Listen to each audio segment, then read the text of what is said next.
Please get ready for a dictation of exercise number 24. It is a legal exercise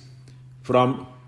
October 2021 issue of Progressive Magazine. 5 seconds.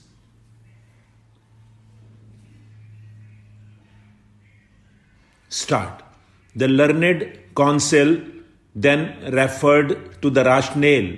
for enacting section 238A by referring to the Insolvency Committee report, which introduced the aforesaid section and strongly relied upon the fact that in all these cases, recovery proceedings were ongoing before the Debt Recovery Tribunal and or the appellate authority under the Recovery of Debts Due to Banks and Financial Institutions Act 1993, and that by not applying Section 18 of the Limitation Act to the IBC, recoveries will not be thwarted. He also added that the main plank of the submission of the appellant was that a huge sum of rupees 12,000 crore would otherwise go down the drain if acknowledgements in balance sheets were not to be looked at, and stressed the fact that this would be relevant only in recovery proceedings and not in proceedings before the IBC, which are not meant to be recovery proceedings at all, as has been held in several judgments of this court. He then relied upon two High Court judgments from the Andhra Pradesh High Court and Guwahati High Court to strengthen his submission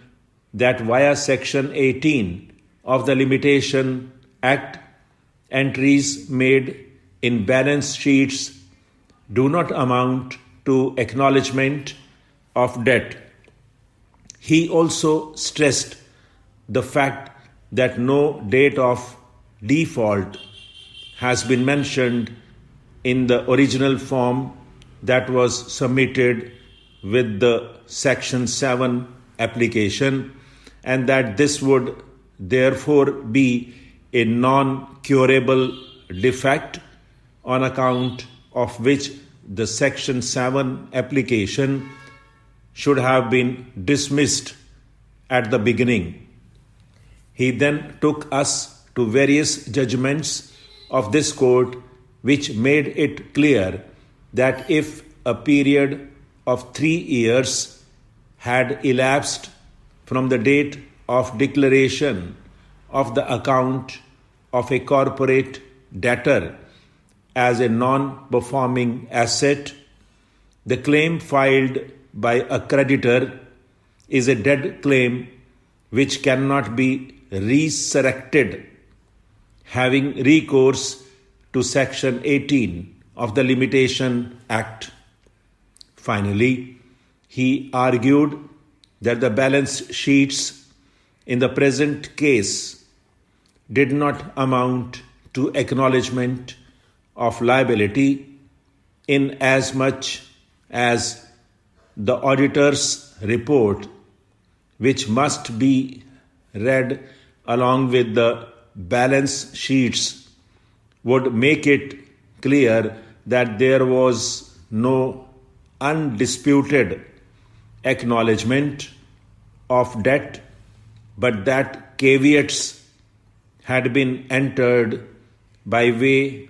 of notes in the auditor's report cannot be relied as a fit evidence for our purpose in this particular case. After hearing counsel for both sides, it is important to first advert to the rationale for the enactment of Section 238A of the IBC, which was enacted by way of the Insolvency and Bankruptcy Code Act 2018. Section 238A of IBC reads, the provisions of the Limitation Act 1963 shall, as far as may be, apply to the proceedings or appeals before the adjudicating authority, the National Company Law Appellate Tribunal,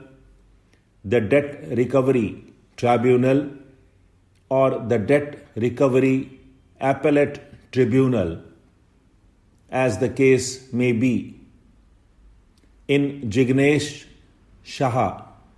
versus Union of India, this court referred to the report of Insolvency Law Committee of March 2018, which led to the introduction of Section 238A, as having heard the learned counsel for both sides, it is important to first set out the reason for the introduction of Section 238A into the Code. This is to be found in the report of the Insolvency Law Committee of March 2018 as the question of applicability of the Limitation Act 1963 to the Code has been deliberated upon in several judgments of NCLT and NCLAT. The existing jurisprudence on this subject indicates that if a law is a complete code, then an express or necessary exclusion of the Limitation Act should be respected. In light of the confusion in this regard, the committee deliberated on the issue and unanimously agreed that the intent of the code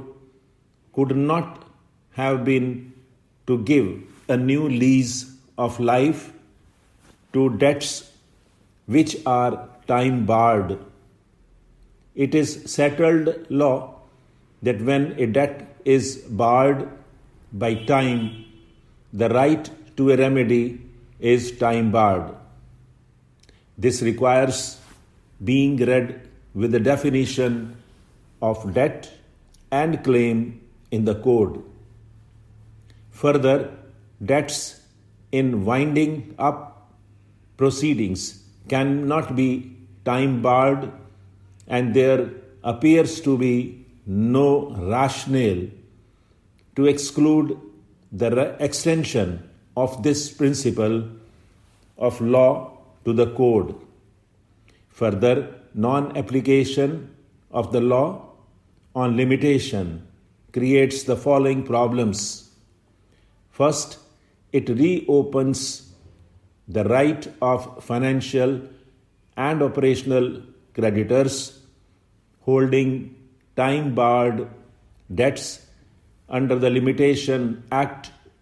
to file for CIRP, the trigger for which is default on a debt above INR 1 lakh. The purpose of the law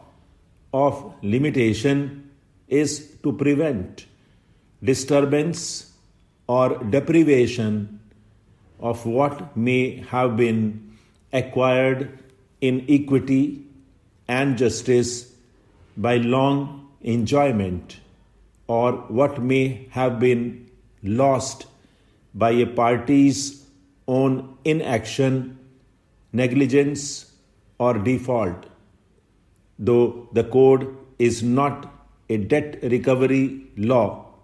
the trigger being stop.